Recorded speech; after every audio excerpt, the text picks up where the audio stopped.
mendapatkan hukuman karena telah melanggar peraturan atau regulasi. Sebenarnya ada sanksi itu untuk tindakan preventif.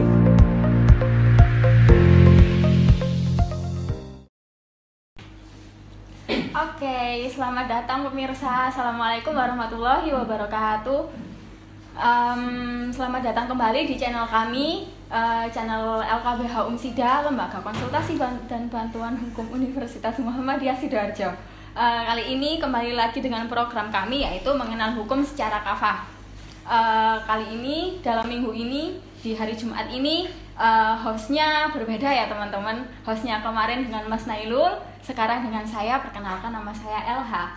Kali ini kami bertiga akan membahas tentang sanksi-sanksi dalam hukum. Nah, untuk membahas itu saya mendatangkan pembicara kami, yaitu yang pertama, pembicara pertama dengan Mbak Yunia Eka Putri, Sarjana Hukum. Kemudian yang kedua dengan Mbak Sofi Duyanti, Sarjana Hukum. Ya, bicarakan tadi, saya akan membahas tentang sanksi-sanksi dalam hukum. Jadi teman-teman nanti akan dijelasin tentang sanksi itu apa, sanksi hukum itu apa sih, terus gimana, kenapa harus ada sanksi hukum itu apa aja. Nah, selanjutnya langsung saja saya tanyakan ke Mbak pemateri, nggih. Yang pertama, sanksi dalam hukum itu maksudnya sanksi itu apa sih, Mbak? Mungkin dari Mbak Yunia dulu. Sanksi dalam hukum itu maksudnya adalah sanksi dalam hukum itu maksudnya adalah bahwasannya seseorang itu mendapatkan hukuman karena telah melanggar peraturan atau regulasi. Nah, maka dari itu seseorang itu diberikan sanksi karena untuk efek jera, untuk kedepannya agar tidak melakukan kesalahan yang sama lagi. Seperti itu kalau menurut pendapat saya. Berarti sanksi itu adalah akibat gitu ya, Mbak Sofia? Oh iya, kalau saya mempunyai pendapat yang lebih sederhana. Jadi kalau Gimana sanksi itu menurut saya itu adalah sebuah ganjaran dari perbuatan yang sudah dilakukan. Ganjaran yang seperti apa? Ya karena perbuatan yang sudah dilakukan tersebut.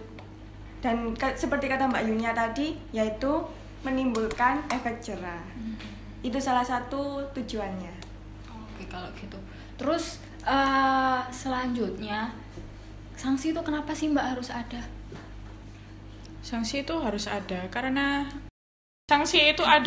untuk memberikan efek jera itu tadi, sebagai pengingat bahwasannya apabila kamu melakukan sesuatu kesalahan yang bertentangan dari undang-undang atau aturan tersebut, maka nantinya kamu akan diberikan ganjaran seperti katanya Mbak Sofi. Dan menurut saya bahwasannya dia itu akan diberikan sesuatu hukuman, bahwasannya kamu telah melakukan kesalahan, maka seharusnya kamu jera setelah kamu diberikan sanksi hukum tersebut, begitu.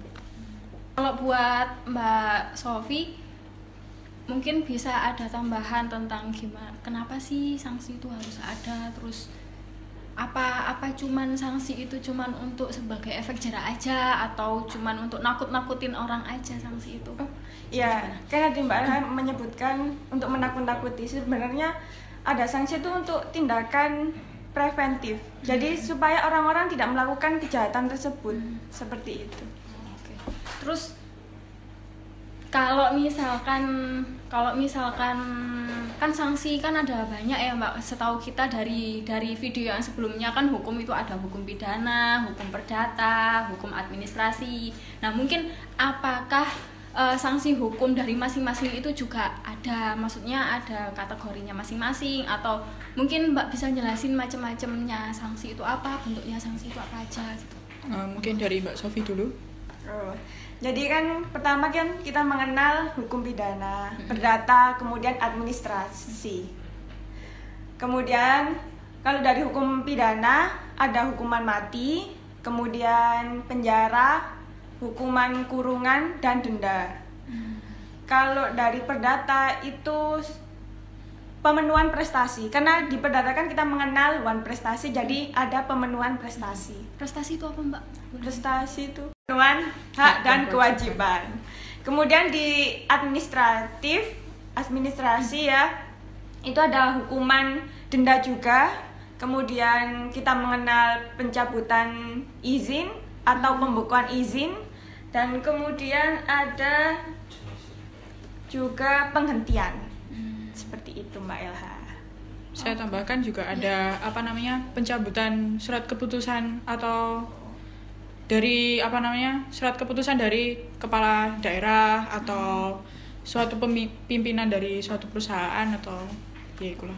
Selanjutnya, gimana sih Mbak caranya orang itu biar bisa dapat sanksi? Masa kalau misalkan orang habis bunuh nih tiba-tiba dia dapat sanksi gitu, apa ada prosesnya, apa maksudnya gimana sih orang tuh bisa sampai dapat sanksi dari apa yang habis dia perbuat gitu? Contohnya dari setelah orang membunuh. Nah, misalkan kalau kasusnya kayak pembunuhan, kalau dia dari habis bunuh, gitu. dari segi hukum pidana, bahwasannya seseorang itu bisa dipidana karena tergantung dari deliknya. Dari deliknya, kalau misalkan itu dari delik aduan, maka dia bisa dipidana karena adanya pengaduan dari seseorang.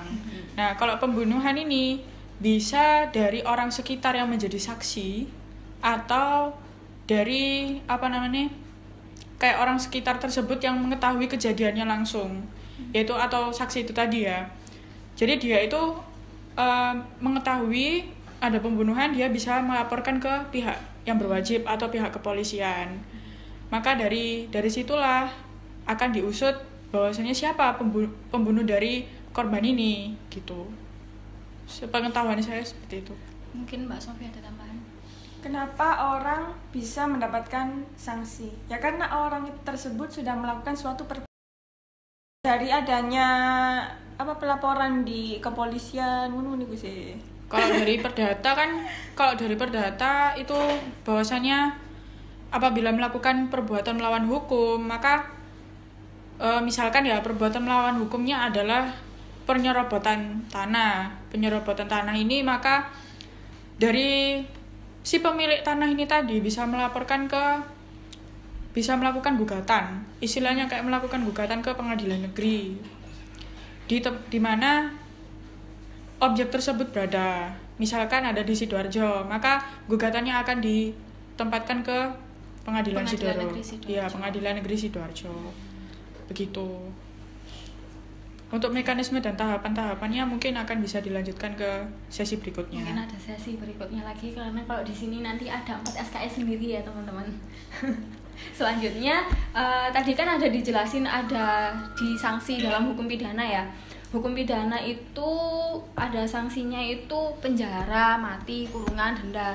Nah ini mungkin teman-teman saya sendiri juga bingung ya, bedanya hukuman penjara sama hukuman sanksi kurungan itu apa? Kan kita kan mikir penjara itu kan juga dikurung, terus bedanya apa? Nah itu mungkin bisa dijelasin sama Mbak Sofi mungkin. Ya saya akan menjelaskan duluan ya. Bedanya apa? Bedanya tuh ketika ada pada tingkatan tertentu. Jadi kan pertama kan seperti yang dijelaskan Mbak Yunia, itu kan kita akan ada pelaporan di kepolisian, ada berkas yang namanya P21. Kemudian itu kan karena seseorang telah melakukan perbuatan tersebut. Maksudnya kan tadi mbaknya bilang kalau kurungan itu untuk yang ringan, kalau penjara itu untuk yang berat. Kalau misalkan kayak berat ringannya kurungan sama penjara ini, perbuatannya itu yang gimana maksudnya? Oh, saya instruksi. Kita lihat dari proses persidangan aja dulu, karena kita bisa melihat tingkat pertingkatannya, Mbak. Jadi pertama, kalau mendapatkan kurungan itu berarti itu masih tahap tersangka. Jadi beda dari pidana kurungan dan pidana penjara itu terletak pada KUHP. Kalau misalkan yang pidana yang masuk ke penjara, seseorang dapat dimasukkan ke penjara, itu adalah di bab kedua KUHP. Bahwasanya seseorang itu melakukan pidana biasa atau pidana yang khusus atau pidana yang berat misalkan. Kalau yang untuk pidana ringan, maka dia akan dikurung dan pidana tersebut itu bahwasannya sesuai dengan buku ke-1 KUHP yang menerangkan tentang pelanggaran. Maksimal biasanya kurungan itu ada dalam masa kurungannya itu 1 tahun. Kalau untuk penjara tergantung dari berat kok berat ya. Perbuatan hukum. Ya dari perbuatannya itu. Bahwasannya ada yang ringan, ada yang sederhana, dan ada yang berat. Gitu. Selanjutnya untuk sanksi hukum administrasi ya Mbak. Tadi kan ada sanksi pencabutan sama ada sanksi pembekuan. Nah, itu bedanya gimana? Pencabutan dan pembekuan. Untuk pencabutan sendiri itu menurut saya itu adalah sanksi hukum yang paling berat. Bahwasanya seseorang itu mendapatkan izin itu kan juga tidak mudah ya. Nah, kalau misalkan untuk pembekuan paling enggak usahanya akan macet 1 tahun atau 2 tahun tanpa ada produksi, makanya bisa sekiranya itu menimbulkan efek jera dari dia tidak mendapatkan tingkatan ekonomi atau keuntungan dalam perusahaannya. Tapi kalau untuk pencabutan bahwasanya dia sudah tidak boleh melakukan izin usaha lagi. Izinnya sudah dicabut, maka dia tidak boleh untuk berusaha lagi. Yaitu menurut saya adalah sanksi yang paling berat di administrasi.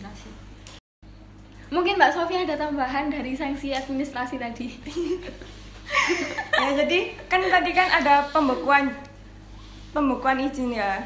Karena pembekuan izin itu kan masih ada tingkatan yang tidak berat, masih ringan.